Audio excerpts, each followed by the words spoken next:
Pues estamos en un contexto en el cual yo le tengo que preguntar directamente. Hubo una movilización frente al Supremo, usted asistió.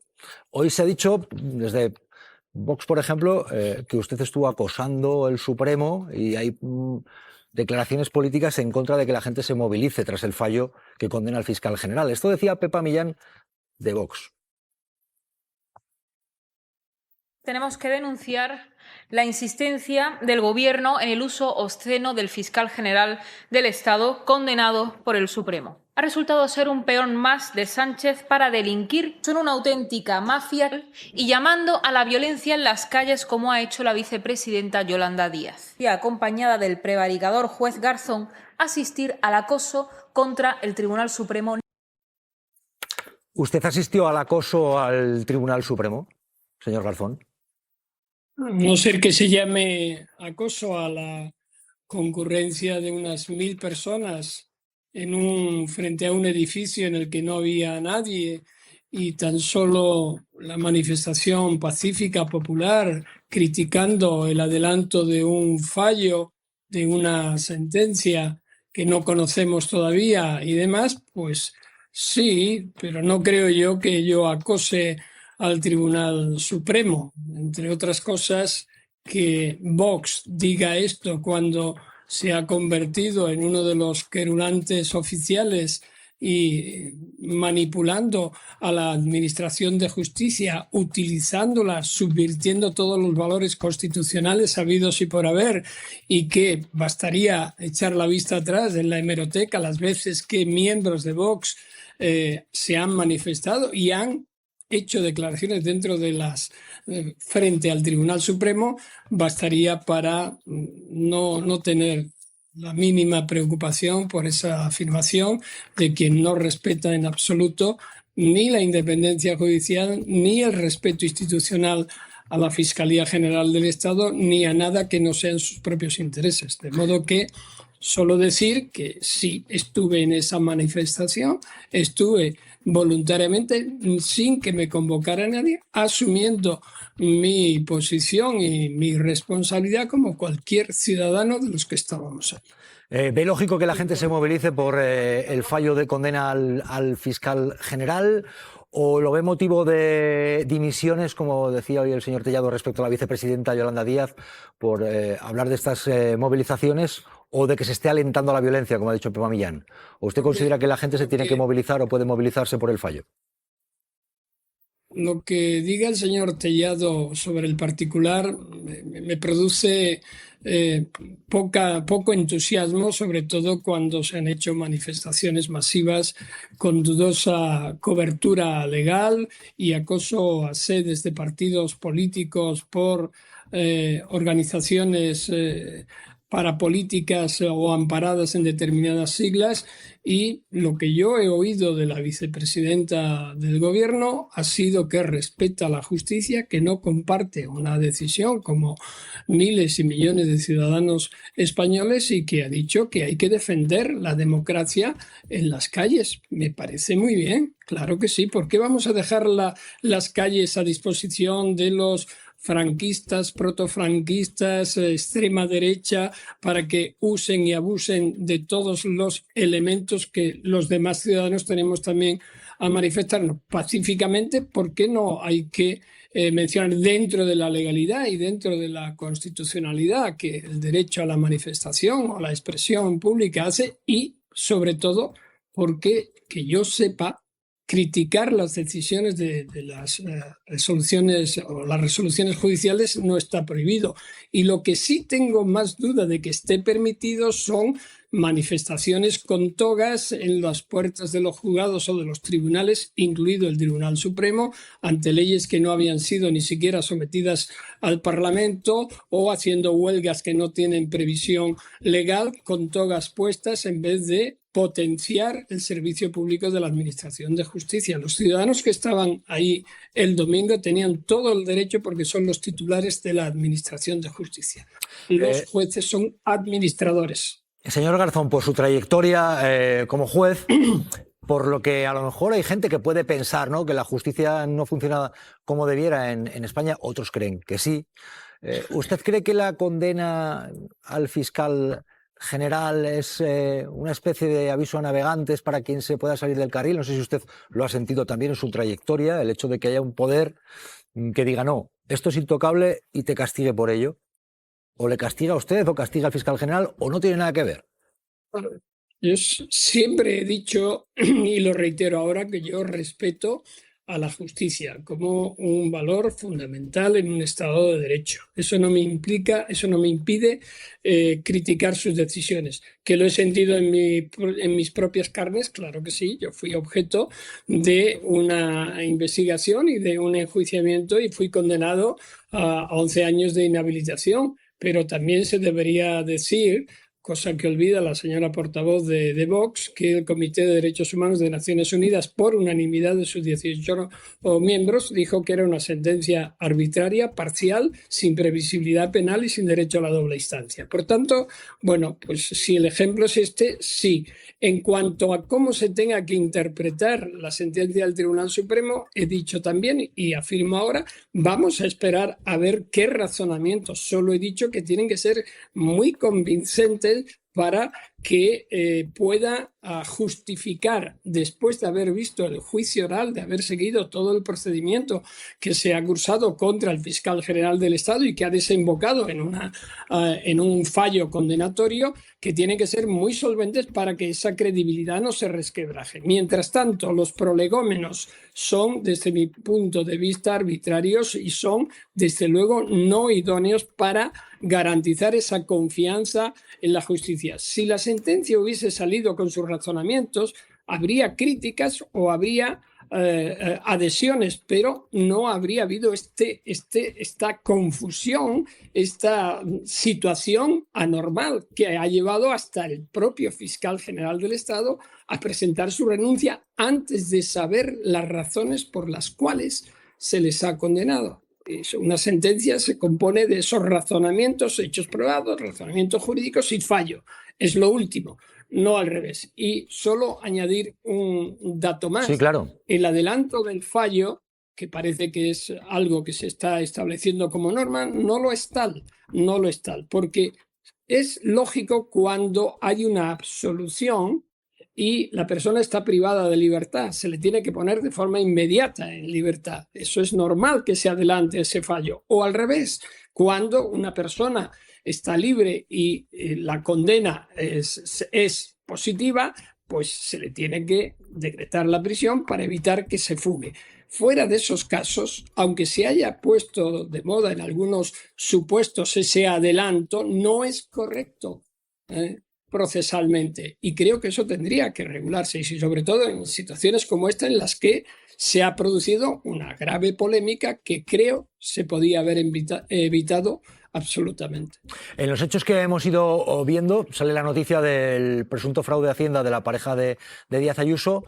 Tenemos ahora la condena al fiscal general, ese fallo que hemos conocido. ¿Usted cree que esto favorece que la gente crea más o menos en el funcionamiento de la justicia en España? O que la entienda al menos. Cada proceso tiene su apreciación y su valoración. Lo importante es que las resoluciones judiciales, cuando se producen, sean claras, transparentes y que sean comprensibles.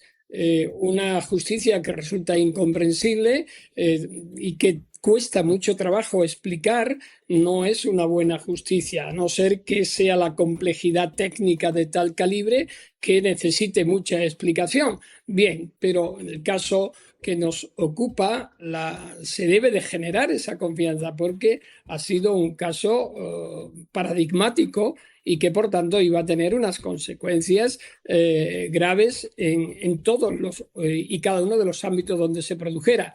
Que el fiscal general del Estado haya sido condenado, no sabemos por qué, si por la revelación de un correo que quedó acreditado en el juicio oral con testimonios y con pruebas contradictorias, que no fue él, sino que pudieron ser 500 personas y que se haya podido producir una mutación en el objeto de que aquello que era primero, que era la nota informativa, que después dejó de serlo por la sala de admisiones y ahora vuelva otra vez a la palestra porque se habla de revelación de datos reservados, pues debe de explicarse muy bien y desde luego no contribuye a que se comprenda por el ciudadano normal qué es lo que ha ocurrido. Y sobre todo, si fuera esta la opción, es decir, que son datos reservados, entonces, ¿qué pasó con ese registro brutal que se hizo en la Fiscalía General del Estado? ¿Dónde estaba el juez que no estuvo cumpliendo la inmediación para decir qué sí y qué no, qué se expurgaba y qué no? Y no así que la UCO dijo, es que no sabíamos qué y nos llevamos todo. No, eso no puede ser, eso no puede ser. No. Baltasar Garzón, muchísimas gracias por acompañarnos en Malas Lenguas. ¿Qué tal? ¿Cómo estás? Buenas tardes. Hola, buenas tardes a todos. Primero te pido un análisis sobre esto que nos adelantabas. Aquí se estaba debatiendo, ¿no?, el papel de Manos Limpias en lo que es la acción judicial contra Begoña Gómez, esposa del presidente del gobierno. Para ti, ¿qué enjundia, qué importancia tiene esto de que el abogado diga no, es una operación con fines políticos y me aparto, el abogado que representaba a Manos Limpias? Jesús, probablemente desde el punto de vista penal no tenga consecuencias. Las acusaciones, las defensas lo van a ser escritos poniendo de relieve la naturaleza política de todo el procedimiento, dado que el señor Rey, el abogado que ha elaborado la querella para Manos Limpias, lo está diciendo en su burofax que dimos ayer aquí.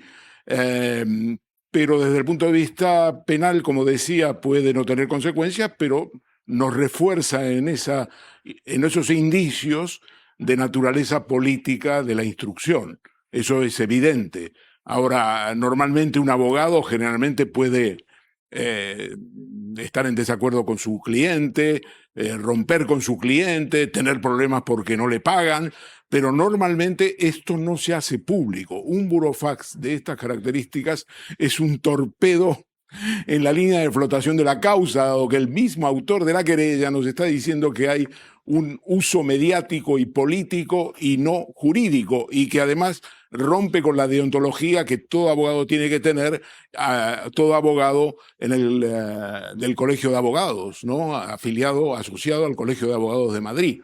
Es muy relevante, aunque penalmente veremos a ver qué recorrido tiene.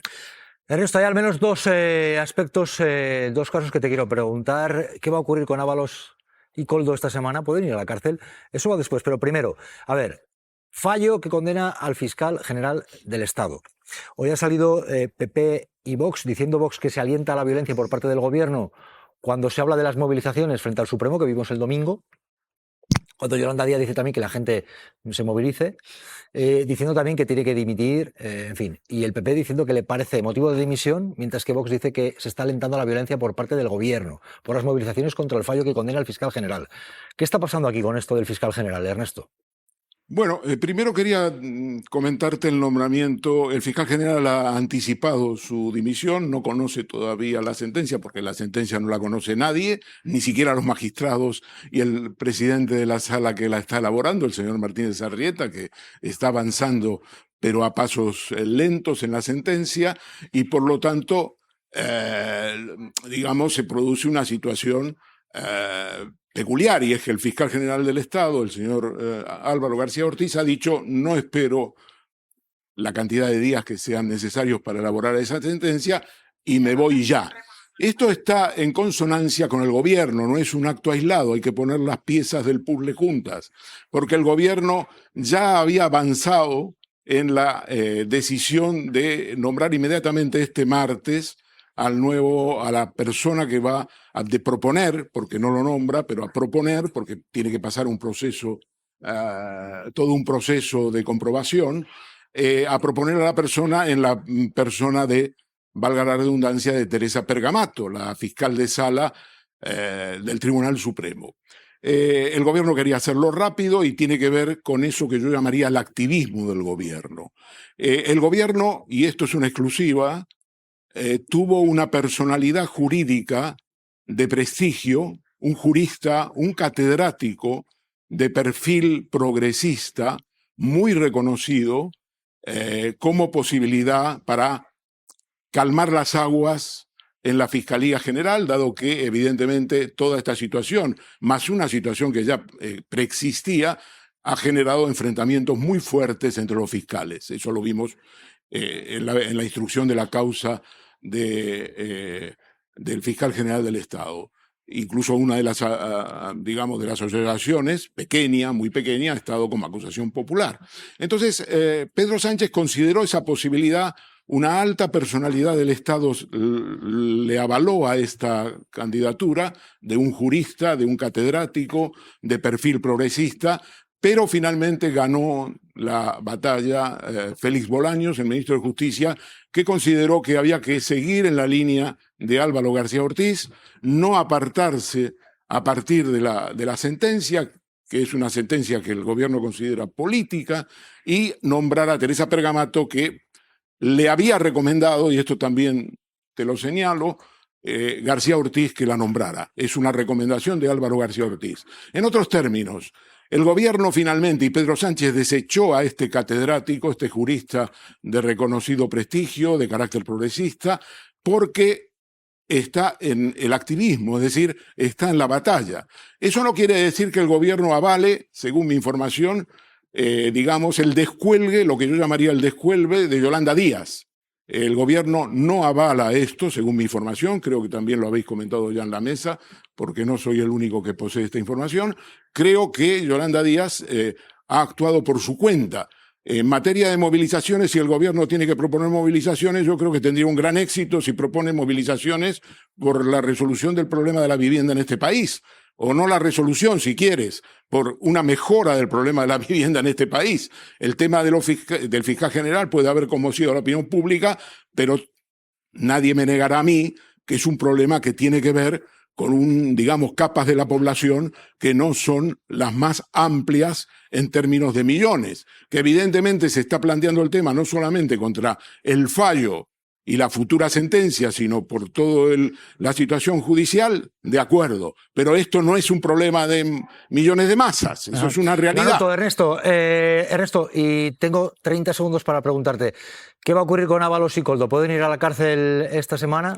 Bueno, el fiscal general, el señor Luzón, es quien tiene la palabra, porque el juez Puente va a seguir la recomendación del fiscal. El PP, que coordina las acusaciones populares, va a pedir prisión preventiva. Y el fiscal Luzón está estudiando una sentencia del Constitucional que dice que a medida que se acerca un juicio, cuando te piden, como en este caso, penas de prisión muy elevadas, 24 años en el caso de Ábalos, el riesgo de fuga aumenta en lugar de disminuir. Y cuando sabes que el juicio se va a producir en unos meses, como es el caso también en el Supremo con Ábalos, aumenta. Yo tiendo a pensar de que el fiscal Luzón pedirá prisión preventiva. Ernesto Ekaizer, Tellado dice que lo que se está desarticulando es el sanchismo. No es que haya un fallo y que renuncie el fiscal general. Desarticular, a mí me suena a tiempos en los cuales se desarticulaban, por ejemplo, comandos, pero él dice que se está desarticulando el sanchismo. No, un momento, vamos a oír a Tellado y va Julio César y luego tú, Emilio. Vale. El sanchismo está siendo desarticulado. Desarticulado por los jueces y desarticulado por las fuerzas y cuerpos de seguridad del Estado. Sánchez debe ahorrarle a España la vergüenza final de resistirse, debe irse para dar paso a un gobierno serio, a un gobierno decente y donde se impulsen las grandes reformas pendientes en las que está trabajando Alberto Nadal. Alberto Nadal, que por cierto, si nombra a Alberto Nadal fue nombrado secretario de Estado por Montoro. ¿Dónde estará Montoro? Pero ahora hablaremos de eso. Jueces que salen es que en determinados momentos la judicatura sobre temas que les afectan pueden pronunciarse cuando entienden que ha habido una casualidad que siempre se pronuncian en el mismo sentido. La presidenta del Supremo y el Consejo. Qué casualidad que siempre se pronuncian en el mismo sentido. Estamos no se pronuncian. Uno por uno, por favor. Esther Palomera. No, estamos hartos de ver en programas de radio y televisión a magistrados y magistradas pronunciándose por iniciativas legislativas o por la gestión del gobierno, con nada que tenga que ver con su trabajo. Y yo además quiero decir por iniciativas legislativas que tienen que ver con la justicia. No, que no tienen que, y no solamente tienen que ver con la judicatura, Yo lo que estoy convencida es de que el Partido Popular cree que el poder les corresponde por derecho divino y cuando no lo tienen utilizan todo tipo de argucias para recuperar ese poder. En este caso ha sido el Poder Judicial y en otros casos han utilizado otro tipo de instrumentos. También las baterías mediáticas que les acompañan y que se inventan informaciones que contribuyen a dar munición al Partido Popular en la refriega política, como hemos visto en las últimas 48 horas. Y a mí me parece que esto es muy legítimo denunciarlo en este país. Y si la vicepresidenta del Gobierno, insisto, fuera fuera de la mesa del Consejo de Ministros considera que ella tiene que decir que la ciudadanía tiene que salir a la calle, que lo diga. Ahora, también reconozco que lo que ha hecho hoy desde la mesa del Consejo de Ministros la vicepresidenta del Gobierno, y esto no es una opinión, es información, no ha sentado en absoluto bien a la otra parte del Gobierno, que quería mantener la institucionalidad respecto a las opiniones sobre el fallo del Tribunal Supremo en la mesa del Consejo de Ministros. Todavía no la tenemos. Ojalá la tuviésemos antes que la dimisión del fiscal general del Estado. Pero estamos en un momento en el que yo creo que, oye, un ministro, un político no pierde la libertad de expresión, ni la libertad ni el derecho a manifestarse, y que si quiere participar incluso en la manifestación que hay el 6 de diciembre, la vicepresidenta del Gobierno tiene todo su derecho a ir. Que es un partido de Estado, que es un partido de Estado que está en el Gobierno, por favor. Pero vamos a ver, pero no puede salir a protestar manifestándose. Yo espero que hoy vaya a la manifestación contra la violencia de género, y espero ver a un ministro... Contra otro poder, es lo mismo una manifestación o un 25 de noviembre. Esto no solo va de jueces, es que va de democracia, Marisol. Es que yo creo que aquí tenemos ahí un problema, que es un problema mayor, que la gente no se siente segura con la justicia que tenemos en este país, que la gente tiene miedo, que si tocas el clan Ayuso, que si hablas de su novio, hablas de su hermano, acabas cayendo, que han caído líderes del Partido Popular, un fiscal general del Estado, no va a caer un periodista, no va a caer un ciudadano, pero que tiene un juicio, que ha hecho una defensa a ultranza, ha sido el PSOE, ha sido Bolaños, ha sido el presidente del Gobierno. Yo creo que ahora, una vez que se ha producido ese fallo y que ha visto que entre el electorado progresista pues ha calado que igual el fallo no es el que esperaban, y entonces ella ha decidido por cuestiones puramente electorales que esto, subirse Marisol, a ese caballo. yo creo que va mucho más allá de una mera competición entre Sumar y el PSOE por rentabilizar un fallo que a mucha gente en este país le parece escandaloso. Yo ya he dicho lo que me parece, que se jalea. Esa gente de que está en la calle la llamó. Todo el derecho. Porque esa gente, hay gente que está en la calle, y sabéis que están los estudios y las encuestas. La gente se manifiesta. Planteo un dato. Hay gente que está con una sensación de que la justicia en este país tiene mucho que mejorar, y hay gente que puede considerar que la condena al fiscal general, puede considerarlo, otros que no, que la condena al fiscal general con ese fallo, pues hay gente que piensa, presuntamente defrauda Hacienda a la pareja de Ayuso, por ahora impune. Condenar al fiscal general, que además le tiene que pagar.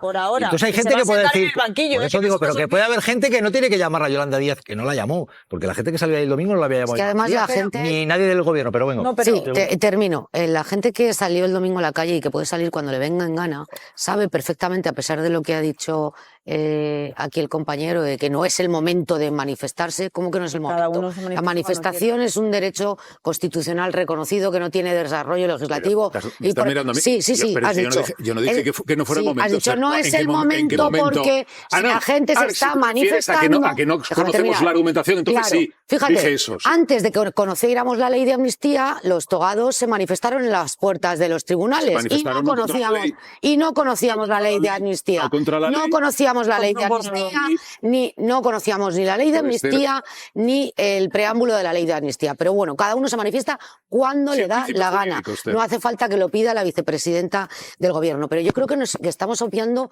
algo que a mí me parece mucho más importante que esto, y es lo que subyace y lo que explícitamente en sus declaraciones el Partido Popular está reconociendo. Y es que el objetivo no era el fiscal general del Estado, era el presidente del Gobierno. Sí. Lo ha dicho explícitamente Tellado. Claro. Esto está desarticulando el sanchismo, y lo dijo el viernes Isabel Díaz Ayuso cuando dijo, en el banquillo no se sentaba el fiscal general del Estado, se sentaba el presidente del Gobierno.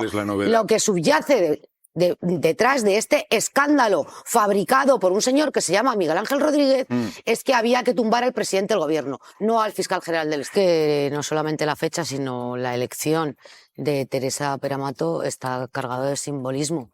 No es casual que se haya elegido a una fiscal general del Estado experta en violencia machista, en una violencia que niega a la ultraderecha y por extensión la derecha en algunas ocasiones, como hemos visto en algunos alcaldes la semana pasada del Partido Popular, y por lo tanto sí, esta es la respuesta del Gobierno a esas posiciones absolutamente reaccionarias y negacionistas respecto a las violencias contra la mujer.